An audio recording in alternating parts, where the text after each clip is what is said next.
ကျွန်တော်ဟာရွာမှာတော့လက်ရအပြောင်မြောက်ဆုံးနဲ့နာမည်အကြီးဆုံးထမင်းချက်ဆရာကြီးတူဦးပေါ်ပြတနေ့လုံးမှာကျွန်တော်လက်ရဆိုရင်မကြိုက်တဲ့သူမရှိသလောက်ပါပဲဒါပေမဲ့တနေ့မှာတော့ရွာလူကြီးကရွာသားတွေကိုမြှောက်ထိုးပင့်ကော်လုပ်ပြီးကျွန်တော်ရဲ့မိဖို့ကိုလာဖြက်စီးပြစ်ကြပါတယ်အကြောင်းပြချက်ကတော့ရွာကကျွေးတဲ့ပွဲတွေမှာကျွန်တော်ကပင်လယ်ငါးတွေတံမိုးကြီးတောင်ပေါ်ကပစ္စည်းတွေလိုမျိုးဈေးကြီးတဲ့ကုန်ကျန်းတွေကိုတုံးပြီးတဝိုင်းကိုငွေ200ခွဲနှုန်းတတ်မှတ်လို့ပါပဲရွာသားတွေကဒီဈေးကကြီးတယ်လို့ထင်ကြတာပေါ့ရွာလူကြီးကလည်းလူပုံအလဲမှာကျွန်တော်ကိုကျေးဇူးမတိတတ်တဲ့သူလို့ဆဲဆိုပါတော့တယ်အဲ့ဒီနေ့ကစပြီးကျွန်တော်လည်းစိတ်နာသွားတာနဲ့ထမင်းဆက်မချက်တော့ဘူးလို့ဆုံးဖြတ်လိုက်တယ်နောက်ရက်မှာတော့ကျွန်တော်မိဖို့ကြီးလုံးဝအေးဆက်သွားပြီးတကားဝမှာလည်းအလုပ်ပိတ်လိုက်ပြီးဖြစ်လို့နောက်ထပ်ထမင်းချက်အစ်စ်သာရှာကြပါတော့ဆိုတဲ့စာတမ်းပါတဲ့အနီရောင်စာရွက်ကြီးကတ်ထားလိုက်တယ်ဒါပေမဲ့ကျွန်တော်ရဲ့ငယ်တငယ်ချင်းဝန်ဂေါ်ဒန်ကတော့တကားကိုအတင်းလာထူပြီးဖွင့်ခိုင်းပါတော့တယ်ကျွန်တော်အထဲမှာရှိနေမှန်းသူသိတာပေါ့ကျွန်တော်တကားမဖွင့်ပဲအထဲကနေပဲအပြင်ကစာရွက်ကိုမမြင်ဘူးလားလို့လှမ်းမေးလိုက်တယ်ဝန်ဂေါ်ဒန်ကစိတ်တူတူနဲ့အဲ့ဒီစာရွက်ကိုစုပ်ခဲပစ်ပြီးမင်းဘာတွေလုပ်နေတာလဲလို့អော်ပါတော့တယ်သူ့အဖေရဲ့အသက်80ပြည့်မွေးနေ့ပွဲအတွက်ကျွန်တော်ကိုကြိုတင်ချိတ်ဆက်ထားပြီးသားလေးကျွန်တော်ကတော့အေးအေးဆေးဆေးပဲနောက်တစ်ယောက်ပဲရှာလိုက်တော့လို့ပြောလိုက်တယ်သူကတော့တရွာလုံးမှာကျွန်တော်လက်ရမျိုးမရှိနိုင်ဘူးလို့ပြောပြီးပတ်စံတွေပါအတင်းပေးပါတယ်ကျွန်တော်လည်းအထဲကနေသူပေးထားတဲ့စီရန်ငွေ1000ပြင်တောင်းပန်ကြီးပါပေါင်းပြီးငွေ2000ကိုပြန်ပေးလိုက်တယ်ဝန်ဂေါ်ဒန်ကပတ်စံကိုလက်မခံပဲမင်းပါလို့ဒီလိုလုပ်ရတာလဲလို့ထပ်ပြီးတော့ကျွန်တော်ကရွာလူကြီးအကြောင်းကိုပဲတက်တက်ပြောပြလိုက်တယ်ပြီးတော့သူ့ကိုအိမ်နောက်ဖေးခေါ်သွားပြီးသူ့အဖေပွဲအတွက်ပြင်ဆင်ထားတဲ့တမိုးကြီးပင်လင်ကအမဲသားကောင်းကောင်းတောချက်နဲ့တောင်ပေါ်ကအဖိုးတန်ပစ္စည်းတွေကိုပြလိုက်တယ်ကျွန်တော်ကတဝိုင်းကို200ပဲယူထားပြီးဟင်းပွဲမျိုးစား10တောင်ချက်ပေးဖို့ပြင်ထားတာပါကျွန်တော်ရွေချက်ကပတ်စံမလို့မဟုတ်ပဲတငယ်ချင်းတန်ရောစင်ကြောင့်လုပ်ပေးတာဖြစ်ပေမဲ့အခုတော့အဲ့ဒီတန်ရောစင်ကပျက်စီးသွားပြီလေဝန်ဂေါ်ဒန်လည်းဘာမှပြန်မပြောနိုင်တော့ပဲငြိမ်သက်သွားတယ်ရွာသားတွေကပတ်စံအနည်းဆုံးနဲ့အကောင်းဆုံးကိုပဲလိုချင်ကြတာကျွန်တော်ကလည်းကိုယ်စီတနာနဲ့ကိုကုန်ကြစည်တက်တာနဲ့အကောင်းဆုံးဖြစ်အောင်လုပ်ပေးခဲ့တာကိုအခုတော့ကစီနဲ့လောဘသားကြီးလို့အပြောခံလိုက်ရတာကိုနောက်ဆုံးတော့ဝန်ဂေါ်ဒန်လည်းပတ်စံပြန်မယူပဲစိတ်မကောင်းစွာနဲ့ပြန်လှည့်သွားရတယ်ကျွန်တော်တကားပိတ်မလို့လုံနေတော့ရွာလူကြီးရဲ့မိန်းမဇန်ချွေဟွာကဆိုအတင်းအိမ်ထဲဝင်လာတယ်ပြီးတော့နောက်လာသူ့အမျိုးတွေဘက်မှမင်္ဂလာဆောင်ရှိလို့ကျွန်တော်ကိုထမင်းလာချက်ခိုင်းတာလေ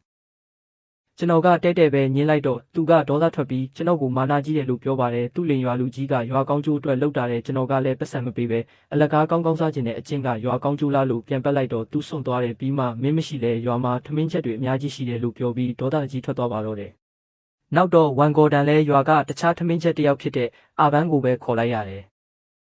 ်အာဘန်းဆိုတာအရင်ကကျွန်တော်စီမှာအလုပ်တင်လုပ်ဖူးပြီးပညာတဝက်တစ်ပြက်ပဲတက်တဲ့သူပါအခုတော့သူကဈေးပေါ်ပေါ်နဲ့ချက်ပေးပြီးအလုပ်ဖြစ်ုံပဲလုပ်တတ်တာလက်ရကတော့ဘာမှစားမကောင်းဘူးပေါ့အဲ့ဒီနေ့မှာပဲရွာကအတန်ချက်ဆက်ကနေဝန်ဂေါ်ဒန်အဖေပွဲကိုအာဘန်းကပဲချက်မှဖြစ်ပြီးဈေးလဲပူတက်တာမှဖြစ်ကြောင်းကြီးညာပါတော့တယ်ရွာသားတွေကလည်းဈေးတက်တာရင်ပြီးရောအာဘန်းလက်ရကစီနဲ့စားနည်းနည်းများတာကလွဲရင်စားလို့ရပါတယ်ဆိုပြီးပြောကြတာပေါ့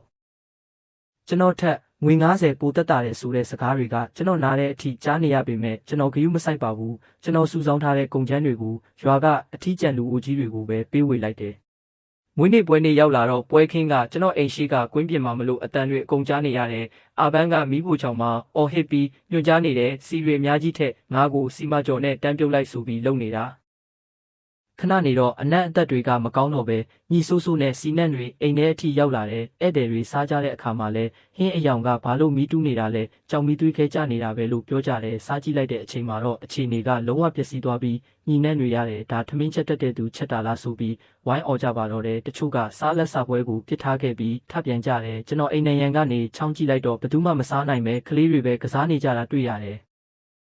်ဝန်ဂေါ်ဒန်ကတော့ဒေါသထွက်လွန်းလို့ဟင်းပန်းကန်ကိုမိဖို့ချောင်နဲ့တွားရိုက်ခွဲပြီးအာဘန်းကိုပါအတင်းဝင်ထိုးပါတော့တယ်ပွဲကြီးတစ်ခုလုံးရုံရင်ဆန်ခတ်ဖြစ်သွားတာပေါ့ရွာလူကြီးကအတန်ချက်ဆက်နဲ့ဝိုင်းထိန်ပေမဲ့ဘယ်သူမှနားမထောင်တော့ဘူးမိမတယောက်ကတူးချစ်နေတဲ့အသားပန်းကန်ကိုရွာလူကြီးရှိလာချပြတော့ရွာလူကြီးလည်းမျက်နှာပြက်ပြီးဘာမှမပြောနိုင်တော့ဘူးနောက်ဆုံးတော့ဝန်ဂေါ်ဒန်တို့မိသားစုတရွာလုံးရဲ့လှောင်စရာဖြစ်သွားပြီးအာဘန်းလည်းရှက်ရှက်နဲ့ရွာမှာဘယ်တော့မှထမင်းမချက်တော့ဘူးဆိုပြီးထွက်ပြေးသွားရတယ်အဲ့ဒီနောက်ပိုင်းရွာမှာထမင်းချက်ကောင်းကောင်းမရှိတော့ဘူးနောက်လာမှာရွာလူကြီးမိမရဲ့အမျိုးတွေမင်္ဂလာဆောင်ရှိတော့အားလုံးပူပန်လာကြတယ်တညမှာတော့ကျွန်တော်တကားကိုလာခောက်ကြတယ်ကြည့်လိုက်တော့ရွာလူကြီးရဲ့ဝန်ဂေါ်ဒန်ရဲ့ရွာကလူကြီးသူမတွေရဲ့ဖြစ်နေတယ်ရွာလူကြီးကအချိုတက်ပြီးအဲ့ဒီနေ့ကအမိုးလုံပြီးအထင်လွဲသွားတာပါလို့လာပြောတယ်ကျွန်တော်ကအဲ့ဒီစကားကရင်ထဲမှာဆွဲသွားပြီးလို့ပြန်ပြောတော့အားလုံးမျက်နှာပြက်ကုန်တဲ့လူကြီးတွေကကြားထဲကနေဖြန့်ဖြေပေးပြီးပြန်ချက်ပေးဖို့တောင်းပန်ကြတယ်ကျွန်တော်ကအခုမှအရင်လိုဈေးပေါ်ပေါ်နဲ့စားမကောင်းလို့လာခေါ်ကြတာလားလို့မေးတော့အကုန်ငြိမ်သွားတယ်ဝန်ဂေါ်ဒန်ကလည်းသူ့အဖေပွဲပြက်သွားတာကိုနောင်တရအကြောင်းနဲ့သူ့အမှားကိုဝန်ခံတယ်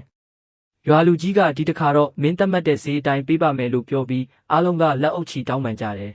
။ဒါပေမဲ့ကျွန်တော်ကတော့ပြက်ပြက်သားသားပဲညှင်းလိုက်တယ်။အဲ့ဒီမှာရွာလူကြီးကဒေါသထွက်ပြီးလူကြီးတွေဒီလောက်လာခေါ်တာကိုမလိုက်ရင်ရွာမှာဆက်နေရခတ်အောင်လုပ်ပြမယ်လို့ချင်းချောက်ပြန်ရောကျွန်တော်ကဒီတစ်ခါကောအိမ်ပါလာဖြတ်ဦးမလို့လားလို့ပြန်မေးလိုက်တော့သူဘာမှမပြောရတော့ဘူးကျွန်တော်ကအခုကစပြီးငါစီကံအတိုင်းပဲဖြစ်ရမယ်တဝိုင်းကိုငွေ1000ကျတင်မယ်လို့ပြောလိုက်တော့အားလုံးအံ့ဩကုန်တယ်တယောက်ကဒါတပြတိုက်တာပဲလို့အော်တော့ကျွန်တော်ကအရင်ကတန်ရောစင်ကြောင့်ဈေးတက်တာနဲ့လုပ်ပေးခဲ့တာအခုရွာသားတွေအတွက်ဆိုရင်တဝိုင်းကို2000ဖြစ်သွားပြီလို့ပြောလိုက်တယ်ပြီးတော့နောက်ဆုံးစီကံအနေနဲ့ငါမိဖို့ကိုလာဖြက်စီးခဲ့တဲ့သူတွေအကုန်လုံးအိမ်တအိမ်တက်ဆင်လိုက်လံတောင်းပန်ရမယ်တအိမ်ကျန်ရင်တော့အလုံးမလုပ်ဘူးလို့ပြောပြီးတကားပိတ်လိုက်တဲ့နောက်ရက်မှာတော့ကျွန်တော်ကမိဖို့အဟောင်းကိုဖြတ်ပြီးပုံမခိုင်ခန့်နဲ့မိဖို့အစ်စ်ကြီးဆောက်လိုက်တယ်ပစ္စည်းအစ်စ်တွေအကုန်ဝယ်လိုက်တယ်ရွာလူကြီးတို့ကတော့အပြင်ကထမင်းချက်တွေကိုလိုက်ရှာပေးမဲ့ကျွန်တော်လက်ရနဲ့ဈေးနှုန်းအကြောင်းကြားတာနဲ့ဘယ်သူမှလာမပြန်ရဲကြဘူးအဲ့ဒီညနေမှာဝန်ဂေါ်ဒန်ကအရက်နှစ်ပလင်းနဲ့ရောက်လာပြီးမိဖို့အရှိမဒူးထောက်က3ချိန်ဦးချတောင်းပန်နေပြီးတော့ပစ္စည်းဆုံးရှုံးမှုအတွက်ငွေ2000လာပေးတယ်ကျွန်တော်ကမိဖို့ဖြစ်တာမင်းမဟုတ်ဘူးလို့ပြောပေမဲ့သူကမတားဆီးနိုင်ခဲ့လို့ငါမှလည်းတာဝန်ရှိပါတယ်နောက်မင်းကိုဘသူပဲစော်ကားငါအရှိကကာကွယ်မဲလို့ပြောပြီးပြန်သွားတယ်ခဏနေတော့မိဖို့လာဖြတ်ခဲ့တဲ့လူငယ်တွေပါရောက်လာပြီးဒူးထောက်တောင်းပန်ကြတယ်ဒါပေမဲ့ရွာလူကြီးနဲ့သူမိန်းမကတော့အဆက်ကြီးပြီးရောက်မလာကြဘူးကျွန်တော်လည်းသူတို့မလာရင်မချက်ဘူးလို့ပြက်ပြက်တသားပြောလိုက်တာကြောင့်နောက်ဆုံးမင်္ဂလာဆောင်ကိုမြို့ကဟိုတယ်အသေးလေးမှာပဲရိုးရိုးရှင်းရှင်းလုပ်လိုက်ရပြီးပွဲကြီးတစ်ခုလုံးပျက်စီးခြောက်ကပ်သွားပါတော့တယ်ဒီအဖြစ်ပြက်ပြီးနောက်ရွာသားတွေကကျွန်တော်ကိုမိစာတစ်ဖက်ရေတစ်ဖက်နဲ့လေးစားကြောက်ရွံ့လာကြတယ်ကျွန်တော်လည်းမျိုးကတငယ်ချင်းတယောက်နဲ့ချိတ်ဆက်ပြီးဟင်းချက်တဲ့ဗီဒီယိုတွေကိုအင်တာနက်ပေါ်တင်လိုက်ရကနေလူကြိုက်အလွန်များပြီးနာမည်ကြီးသွားပါတော့တယ်အော်ဒါတွေက2လစာကြိုတင်ပြည့်သွားတဲ့အထိအောင်မြင်လာတာပေါ့ဒီနေ့မှာတော့မျိုးကဂုံတွေရှိလူကြီးလူကောင်းတွေကားလန်းစားကြီးတွေနဲ့ကျွန်တော်အိမ်ကိုရောက်လာပြီးဟင်းလာစားကြတယ်ရွာလူကြီးကဝင်ရောက်စကားပြောဖို့စူးစမ်းပေမဲ့သူတို့ကဂရုမစိုက်ပါဘူးကျွန်တော်လက်ရာကိုစားပြီးတာနဲ့အလွန်သဘောကျသွားပြီးဟင်းဖို့အပြင်မုတ်ဖို့ပါအများကြီးပေးသွားကြတယ်ကျွန်တော်ကလည်းအဲ့ဒီပတ်စံတွေကိုရွာသားတွေရှေ့မှာပဲရေတွက်ပြလိုက်တယ်ရွာလူကြီးကတော့မနာလို့ဖြစ်ပြီးကျွန်တော်ကိုဒုက္ခပေးဖို့ရွာကတဦးလေးသောရေတွင်းကောင်းကြီးတဲ့ကိုမြေကြီးတွေထည့်ပစ်လိုက်တယ်ဒါပေမဲ့ကျွန်တော်ကဘာမှပြန်မပြောဘဲမြို့ကလူကြီးတွေနဲ့ချိတ်ဆက်ပြီးအိမ်ဝင်းထဲမှာတင်ဆက်ရည်တွင်းအစ်စ်ကြီးကိုခိုင်မာတူးပစ်လိုက်တယ်ရွာလူကြီးကလာတာပေမဲ့စာရွက်စာတမ်းအစုံလင်ရှိလို့ဘာမှမလုပ်နိုင်ခဲ့ဘူးပြီးတော့ကျွန်တော်ကိုအသားမယောင်းဘူးရွာကအသားတီကိုပါဖိအားပေးတာစီပေမဲ့ကျွန်တော်ကမျိုးကနေအေးခန်းကားကြီးနဲ့အသားတွေကိုအပတ်စဉ်အိမ်တိုင်ရရောက်ပို့ခိုင်းလိုက်ပြန်တဲ့အလုပ်တွေအများများလာလို့ဝန်ကော်တန်ရဲ့အမျိုးပါဝင်ရွာကလူငယ်ချို့ကိုလည်းလစာကောင်းပေးပြီးအလုပ်ခန့်ထားလိုက်တယ်ရွာလူကြီးကမကျေနပ်လို့ရွာလန်းဆောက်တဲ့အခါမှာကျွန်တော်အိမ်ဘက်လာမဲ့လမ်းကိုခြံထားခဲ့ပြီးလမ်းမပေါ်မှာကြောက်ခဲနဲ့အုတ်ခဲတွေလာပုံထားလိုက်ပြန်တဲ့ကားတွေဝင်လို့မရတော့ဘူးပေါ့ဒါပေမဲ့ကျွန်တော်ကစိတ်မတူပဲမြို့ကဖောက်တဲ့ကြီးကိုဖုံးဆက်အကူအညီတောင်းလိုက်တယ်ခဏကြာတော့မြို့ကနေဆက်ရန်ရကြီးတွေရောက်လာပြီးကျွန်တော်အိမ်နောက်ဖေးထိရောက်မဲ့တရားအစ်စ်ကြီးနဲ့ကားပါကင်ကိုပါအခိုင်အမာဆောက်ပေးလိုက်ပါတော့တယ်ရွာသားတွေလည်းဒါကိုမြင်ပြီးကျွန်တော်စီမှာအလုတ်လာလျှောက်ကြရတယ်နောက်ဆုံးမှာတော့ရွာလူကြီးကစိတ်တက်ကြပြီးအရက်တွေပဲဖိတောက်နေရင်းနဲ့တညမှာကျွန်တော်အိမ်ကိုဓာတ်စီပလင်းနဲ့လာမီရှိုးဖို့ကြံစီပါတော့တယ်ဒါပေမဲ့ကျွန်တော်လူတွေကကြိုတင်စောင့်ကြည့်နေလို့သူ့ကိုလက်ရဖန်ဆီးမိပြီးရဲစခန်းကိုပဲအနံလိုက်ကြတယ်ရွာသားတွေအကုန်လုံးလဲဒါကိုမြင်တွေ့သွားကြတာပေါ့အဲ့ဒီနောက်မှာတော့ရွာလူကြီးကိုယာရုကနေဖယ်ရှားလိုက်ပြီးရွာသားတွေကကျွန်တော်ကိုရွာလူကြီးလုပ်ဖို့တောင်းဆိုကြပေမဲ့ကျွန်တော်ကညှင်းပယ်ပြီးတခြားရိုးသားတဲ့လူကြီးတစ်ယောက်ကိုပဲလမ်းညွှန်ပေးခဲ့တယ်